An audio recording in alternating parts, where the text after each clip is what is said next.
Good morning. এক cup গরম গরম চা নিয়ে মর্নিংটা শুরু করলাম। সকালবেলা উঠে আমার অনেক কাজ হয়ে গেছে। দেখো বিস্কুটগুলোতে পুরো পিঁপড়ে লেগে গেছে। এই কৌটোটার মধ্যে রেখেছিলাম, পিঁপড়ে লেগে কি অবস্থা। অন্ধকার হয়ে গেছে বাইরেটা, বুঝছো? বৃষ্টি হচ্ছে, প্রচণ্ড মেঘ করে এসেছিল, হঠাৎ করে এরকম বৃষ্টি নেমে গেল। আর আমি একটু শুয়ে আছি, শুয়ে শুয়ে এতক্ষণ ভিডিও এডিট করছিলাম। আর ব্রেকফাস্ট এখনও করিনি। মা ফোন করেছিল, মার সঙ্গে একটু কথা বললাম। এই যে বৃষ্টি শুরু হয়েছে, জানি না যেতে পারবো কি না, দেখা যাক কতটা কি করি। ওম দুর্বরেণং ভর্গো দেবস্য ধীমহি তন্নো পুষ্টিবর্ধনম উর্বারুকমিব বন্ধনাৎ মৃত্যুমুক্ষীয় মামৃতায় বাসুদেবায় হরহে পরমাত্মনে পুনতো ক্লেশনাশায় গোবিন্দায় নমো নমঃ।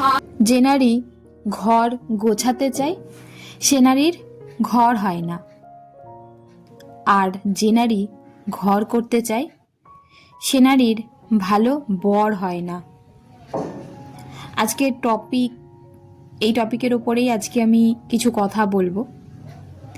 তো তার আগে তোমরা দেখতেই পাচ্ছ আমি রেডি হচ্ছি বেরোবো বলে। চলো, আমি রেডি হয়ে গেছি।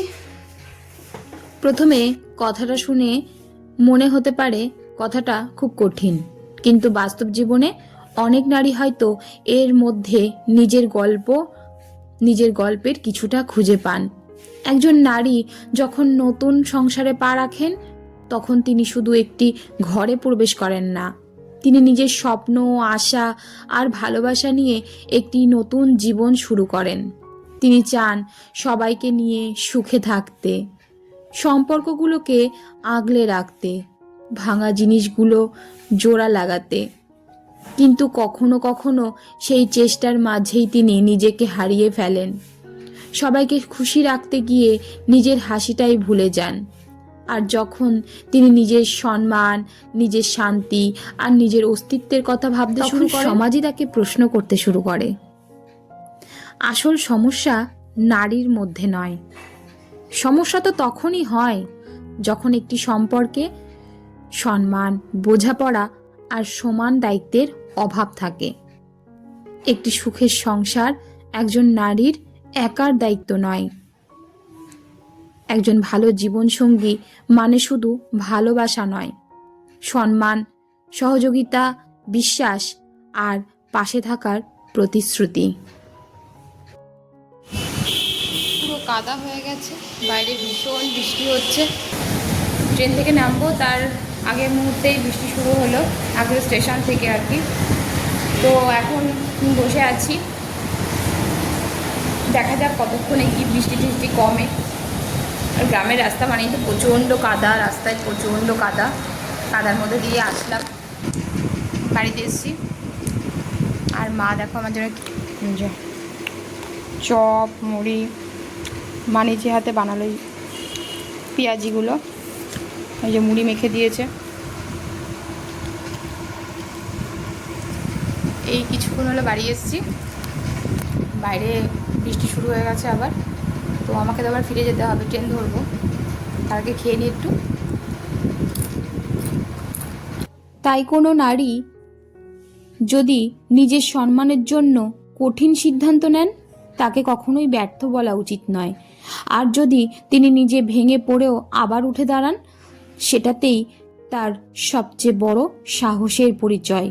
কারণ একজন নারীর মূল্য শুধু তিনি কারোর স্ত্রী সেটাতেই নয়, তার মূল্য তার আত্মসম্মান, তার শক্তি এবং নতুন করে জীবন গড়ার সাহসে।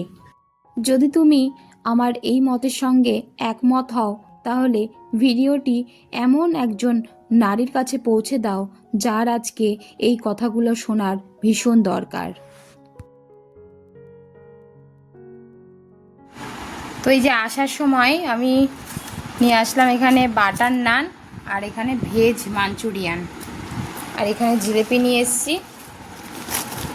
এই দেখো জিলেপি, ওই যে নেহা খাওয়া শুরু করে দিয়েছে। আর এটা কিন্তু মেলা জিলেপি না, এটা দোকান থেকে কেনা জিলেপি। আর এই যে এই খাবারটা যে নিয়ে এসেছি না, বাটার নান আর ভেজ মাঞ্চুরিয়ান, এটা নেহা পুরো সারপ্রাইজ দিয়েছি নেহাকে। কেমন লাগলো? খুব আনন্দ। আজকে রাতের ডিনারে ভেজ মাঞ্চুরিয়ান আর বাটার নানের সাথে নিয়েই আজকের ব্লগটা শেষ করলাম। সবাই খুব ভালো থেকো, সুস্থ থেকো, সাবধানে থেকো, এবং আমার ব্লগটা যদি ভালো লেগে থাকে তাহলে নতুন করে আর বলছি না, তোমরা নিশ্চয়ই সবাই আমার পাশে থাকবে এবং আমার লড়াইয়ের সাক্ষী হবে। আজ এই পর্যন্ত, দেখা হচ্ছে নেক্সট ব্লগে। ধন্যবাদ।